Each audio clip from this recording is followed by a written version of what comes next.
नमस्ते दोस्तों, आप सबका स्पी सिंपल क्लासेस पे स्वागत है। मैं आपका साथी प्रमोद शर्मा आज एक नए टॉपिक के साथ हाजिर है। दोस्तों, आज एक हम नई केस स्टडी आपके सामने लेके आए हैं।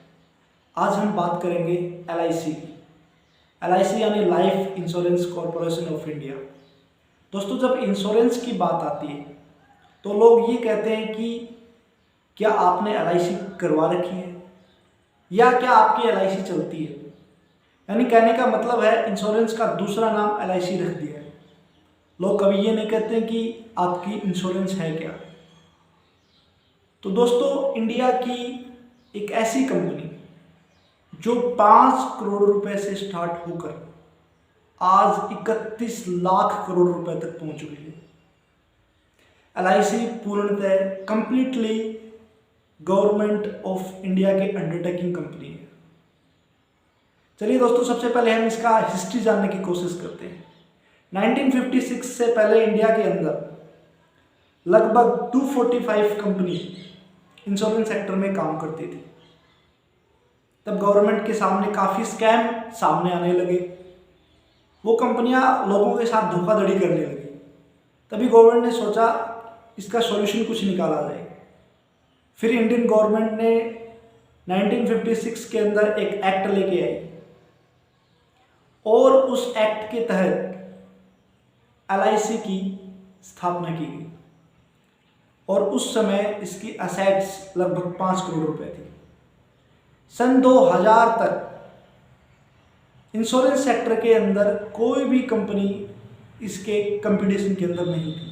बाद में सरकार ने प्राइवेटाइजेशन करने का मन बनाया और सन 2000 में कुछ प्राइवेट कंपनियों को इजाज़त दी गई इंश्योरेंस सेक्टर के अंदर। उसके बाद में LIC का भी कंपटीशन अदर कंपनियों के साथ बढ़ने लगा। सन 2000 तक तो LIC की मोनोपोली चल रही थी। सबसे बड़ी चीज़ ये है कि LIC की जो प्लानिंग स्ट्रेटजी है, बिजनेस स्ट्रेटजी है, वो बड़ी ज़बरदस्त है। उनके जो काम करने का तरीका है, आप मान के चलिए काफ़ी सारी ऐसी गवर्नमेंट कंपनियां थी जो 2020 तक आती आती काफ़ी घाटे में चली गई थी।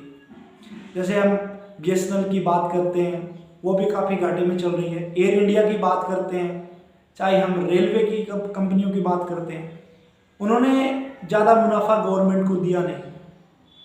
पर आज LIC कंपनी इंडिया की अगर एसेट्स के बारे में देखें, गवर्नमेंट कंपनी सबसे बड़ी गवर्नमेंट कंपनी है इंडिया की।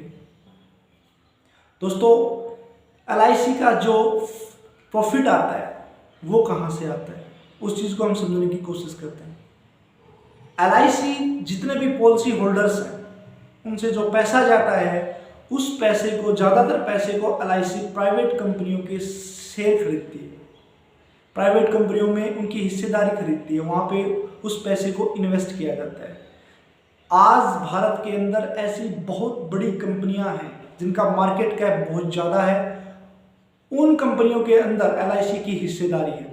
उदाहरण के तौर पे मैं आपको बताता हूँ, रिलायंस इंडस्ट्रीज़ है, टाटा की कंपनियां हैं, SBI बैंक है, PNB है, ऐसी काफ़ी सारी, और एक ITC कंपनी जो तंबाकू प्रोडक्ट बहुत ज़्यादा बनाती है, उसके अंदर भी काफ़ी हिस्सेदारी LIC की है।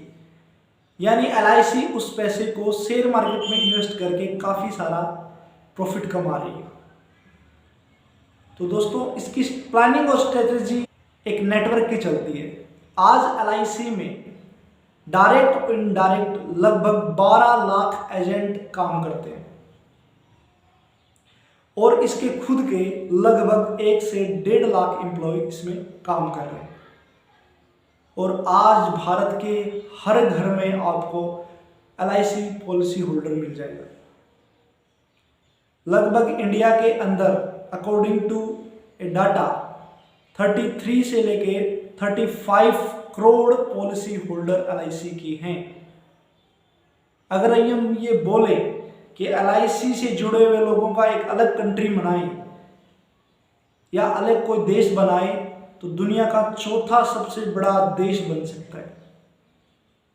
LIC 2000 के बाद जब कंपटीशन में आई तो उन्होंने काफ़ी नए प्रोडक्ट के साथ मार्केट में उतरी। सन 2000 पहले तो टर्म लाइफ इंश्योरेंस भी नहीं होता था, हाउस फाइनेंसिंग भी इंश्योरेंस नहीं होता था। अब LIC ने काफ़ी सेक्टर में इंश्योरेंस में उतर चुकी है, health insurance, term life insurance, house financing insurance. ये नहीं कि LIC सिर्फ इंडिया के अंदर ही अपना बिजनेस कर रही है। LIC कंपनी काफ़ी गल्फ कंट्रियां हैं, काफ़ी एशिया की ऐसी कंट्रियां जिनके अंदर बिजनेस कर रही है। तो ऐसे अफ्रीकन कंट्रीज भी हैं जहां पे अलग अलग नाम से इंश्योरेंस कंपनियां LIC ने बना रखी है। तो दोस्तों, इसकी planning strategy through the agents, उनको कमीशन देना और उनको इंसेंटिव अच्छा देना, ये स्ट्रेटेजी बड़ी LIC की काम कर रही है और इसके थ्रू काफ़ी आम लोग बड़े बिजनेसमैन बन चुके हैं। आज भारत के अंदर LIC के एजेंट भारत की जड़ों में फैल चुके हैं। गांव, गली, मोहल्ले, शहर में आपको LIC एजेंट काफ़ी मिल जाएंगे। तो इस कंपनी ने काफ़ी लोगों को रोजगार दे रखा है। अगर हम कंपैरिजन करें, माना जाता है कि रेलवे एक ऐसा सेक्टर है इंडिया के अंदर जो काफ़ी लोगों को एम्प्लॉयमेंट देता है, उसी की टक्कर का LIC एक अकेली ऐसी कंपनी है जो उसी के बराबर आज एम्प्लॉयमेंट दे रही है।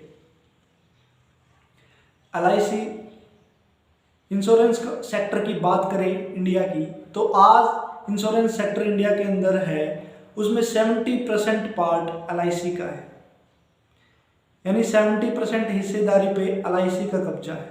उसके बाद आज तो फिर भी कभी काफ़ी ऐसी प्राइवेट कंपनियां इंश्योरेंस के अंदर उतर चुकी हैं। बजाज फाइनेंस है, SBI का इंश्योरेंस है, HDFC है, मैक्स लाइफ इंश्योरेंस है, काफ़ी ऐसी कंपनियां, और रिलायंस इंडस्ट्री इंश्योरेंस है, और काफ़ी ऐसी कंपनियां हेल्थ इंश्योरेंस में भी उतर चुकी है। उनके प्लान सस्ते जरूर है, पर सबसे बड़ी बात भारत में ये मानी जाती है कि श्योरिटी और सिक्योरिटी का दूसरा नाम LIC है। इसी के कारण भारत की एक बहुत बड़ी जनसंख्या LIC के साथ जुड़ी हुई है, क्योंकि ये एक पूर्णतः गवर्नमेंट कंपनी है और इसका विश्वास लोगों के साथ बना हुआ है। अब बोला जा रहा है कि पिछले बजट में हमारे फाइनेंस मिनिस्टर निर्मला सीतारमण ने अनाउंस किया कि LIC के 10% शेयर या LIC के 10% IPO निकाले जाएंगे लोगों के लिए, यानी LIC अपनी हिस्सेदारी बेच रही है। क्या इसमें लोगों का नुकसान हो सकता है? LIC का पर्पज ये है कि इसमें गवर्नमेंट लोगों से पैसा जुटाना चाहती है और उस पैसे का उपयोग डेवलपमेंट और इंफ्रास्ट्रक्चर में करना चाहती है। माना जा रहा है कि 10% हिस्सेदारी बेच के LIC लगभग 70 से 80 हज़ार करोड़ रुपए जुटा लेगी। तो दोस्तों, आशा करता हूँ कि ये केस स्टडी आपको पूरी समझ में आई होगी। इसमें कुछ मैंने मिस इन्फॉर्मेशन दी है तो आप उसके लिए मैं माफ़ी चाहता हूँ। आगे अगर आप कोई टॉपिक पे केस स्टडी जानना चाहते हैं तो प्लीज़ आप कमेंट कीजिए, इस चैनल को सब्सक्राइब कर लीजिए और शेयर जरूर कीजिए। Thank you. जय हिंद।